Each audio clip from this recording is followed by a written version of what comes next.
I'm down at the Lan Su Chinese Gardens. I'm with Justin. Justin, the lotus are blooming and they are spectacular. Yes, they are. These are lotus that we used to grow in a greenhouse, but we have this winter we planted in our pond, and they're doing spectacular. And the lotus being the most important flower in Chinese culture for summer. It symbolizes, attaining your best self, from rising from the mud through the darkness of the water and attaining this incredible beauty. And so it goes back for thousands of years as a food plant also. Interesting. The seeds, the seed pod, the stems, which actually can be quite tasty with some garlic, and the roots, all used for medicinal purposes and for food purposes as well. I had no idea you could eat a lotus. They're quite good. But there's lots of other things, aside from the lotus, that are blooming this time of year down at the garden. So what else would, people are coming down, could they see that's blooming? Yeah, there are some plants that are blooming and fruiting right now that many don't associate with the Chinese garden. Of course, many people are familiar with the Silk Road that goes back thousands of years, and many plants made their way back and forth from the Middle East to China, and from China to the Middle East and Europe.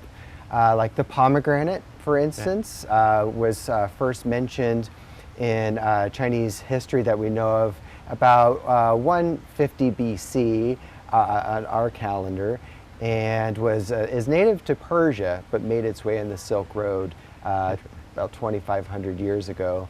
And then also the oleander, which you associate it with the roadside in Southern California and all over the Mediterranean, is also a plant that made its way, it's believed, from the Middle East and made its way both ways to China and to Europe.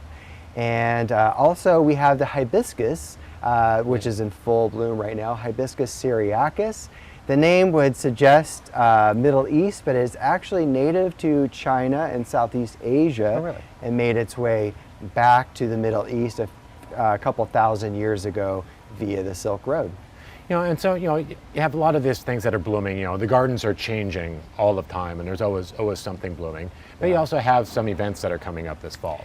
We do. We have our Mid-Autumn Festival in the middle of September, and we have lantern viewings in the evenings during those 3 evenings, and tickets are on sale now. So the gardens are always looking great. There's always something new and blooming, and there's so much symbolism with everything that's in the garden. So make sure you come down to the Lan Su Chinese Gardens. You can go to their website, or you can go to gardentime.tv and click on there and find out all sorts of information for the events that are coming on and what's happening in the garden. So Justin, it's always a pleasure to be down here to view the gardens. They're looking great. So come on down and visit. Thank you.